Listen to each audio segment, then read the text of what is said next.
If you're a coach waiting to feel like an expert before you start promoting your services, I have some bad news for you. You could be waiting a very long time, like forever. And in the meantime, the people you came here to help, they're waiting too. If you still feel unqualified after collecting certifications, reading the books, and taking more courses, you may be experiencing something called Imposter Syndrome. In this video, I'm going to help you recognize whether you have it and offer 3 mindset shifts that will help you stop hiding and start leading, even if, especially if, you feel a little wobbly inside. But first, if you're not familiar with the term Imposter Syndrome, here's a WebMD definition of it. Imposter syndrome is when you doubt your own skills and successes. You feel you're not as talented or worthy as others believe, and you're scared that one day people will find out. Basically, it's that voice in your head who's saying, "Who am I to do this? What if they find out I don't know what they think I know?" Or this one is my personal favorite. Why should I bother? Mel Robbins is already doing this and she is amazing. I could never be that good. Does any of that sound familiar? Let me know in the comments your own imposter syndrome story, because almost every life coach I know has wrestled with it at one point or another, especially the ones like me, the ones who really overthink every detail. And that's why it's so important to recognize if imposter syndrome is disrupting you, your business, your mission. So let's start with learning to recognize if you have imposter syndrome. Here are some clues. Well, if you believe that everyone knows more than you do, you might have imposter syndrome. If you believe that others think that you're more skilled than you really are, you might have imposter syndrome.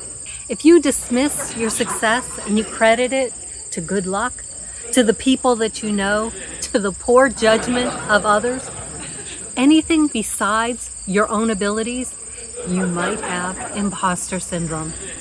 If you feel like you always have to do more or be better than anyone else, you might have imposter syndrome. And if you feel like you wouldn't doubt yourself if you were braver, smarter, or more outgoing, you might have imposter syndrome. Do any of those statements mirror your doubts or your fears? Let me know in the comments, or if you have a unique one, drop it there for me to see it too. Because here's the thing, it's time to name them. It's time to tame them. And then it's time to disclaim them, because they are not true. So let's move on to those 3 mindset shifts that will help you put those silly lying voices out of your head. And be sure to stick around to mindset shift number 3, because this one can wipe out almost all of the other ones in one fell swoop. Mindset shift number 1, not everyone will get your message. 35 years ago, I started on my personal growth journey.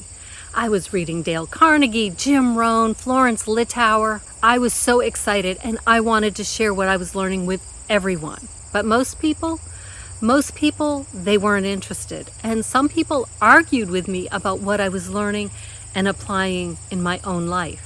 And then some people insulted me for buying into what they just thought was BS. And somewhat ironically, it was because of what I was learning that I realized that what other people think doesn't mean that what I was learning had no value. It just meant they weren't people who wanted to change their lives and believed that it was possible. So if you're holding yourself back from sharing your wisdom and working to achieve your goals, you might have imposter syndrome.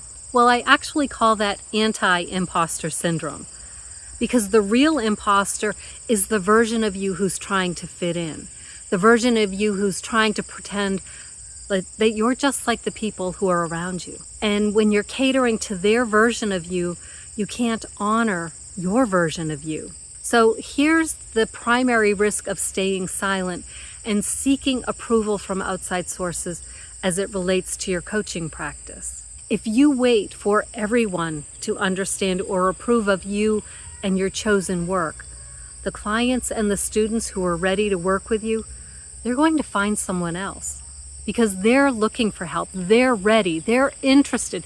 They're leaning into you, but you're not there. That's kind of tough to hear, isn't it? So remember, not everyone has to get what you're saying. Not everyone has to recognize the value of your work. Show up for the people who do, for the people who will, the people who want to. Mindset shift number 2. You can be a student and a teacher at the same time. A lot of us think, who am I to teach this? There's still so much that I don't know. I don't remember where I heard it, but this statement has always stayed with me. A teacher is a student who learns something twice. And in reality, teachers learn something dozens of times, don't we? And that's why always being in a learning phase makes you a better teacher. When you're teaching something that's still kind of new to you, you remember what it feels like to be confused and overwhelmed by different language, different jargon. And you remember the awkwardness of developing new muscle memory to perform a task, like creating a video on your phone.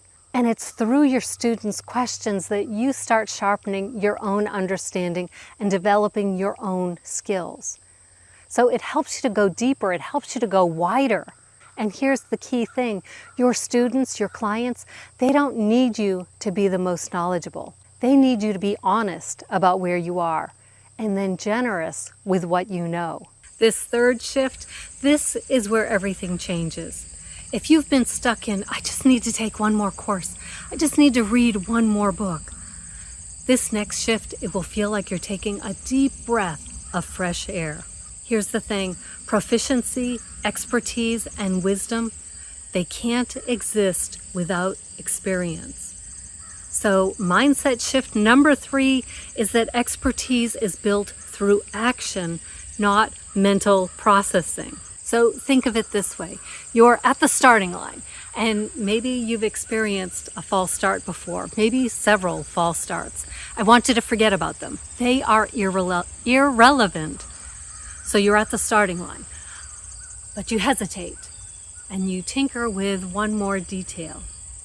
But the coaches who dared to run the race, those coaches, they're one length ahead of you already. And then they're half a lap ahead. Not because they run faster than you, but because they dared to run. Meanwhile, you're standing there saying, I just want to be good enough. But when you're first starting, you don't even know what good really is. Recently, not one but 2 of my YouTube mentors talked about focusing on quantity of videos over quality when you're starting a YouTube channel. Now, I can hear you. You're saying, what? That doesn't make any sense. So hear me out. And I get it. I've been guilty of it too. We don't want to put garbage content out into the world because we know it's going to live there forever. So we want it to be as good as we can get it, right? But my mentors, they're not talking about creating garbage content. They just want us to let go of that need for perfection and let experience shape us. Because when you create videos, especially at first, the good news is most people won't even see them. But you're going to learn so much more from making 20 semi-crappy videos than you will from 20 hours of research. So now my YouTube mantra is learn as I go, improve as I go. If YouTube is the platform you want to use to reach your audience, to attract clients, and generate leads for your email list, I curated a list of 5 YouTube channels that completely changed how I show up for my viewers. And the link is in the description below, or drop the word mentors in the comments and I'll send you the link to get it. Every single one of these creators will tell you that you don't need to feel ready to start. You just need to start.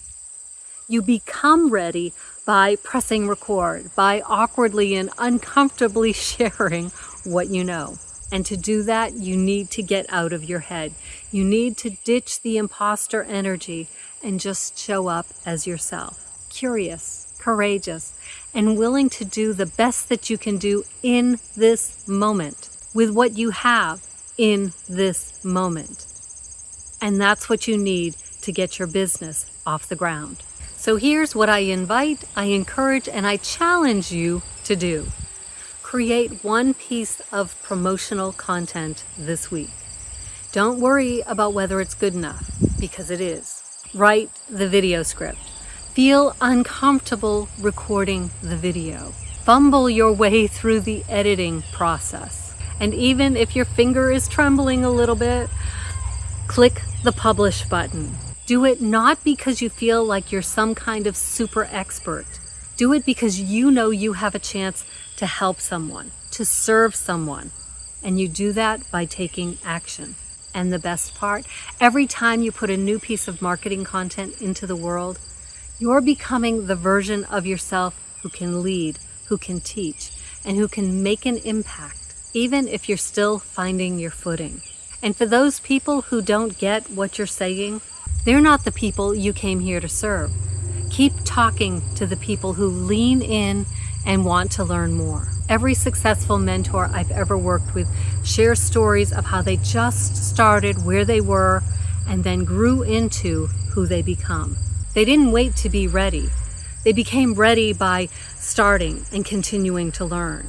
So it was learn something, take action. Learn something, take action. And that's one of the reasons that I chose the YouTube mentors that I did. They've each shared stories about when they felt uncertain.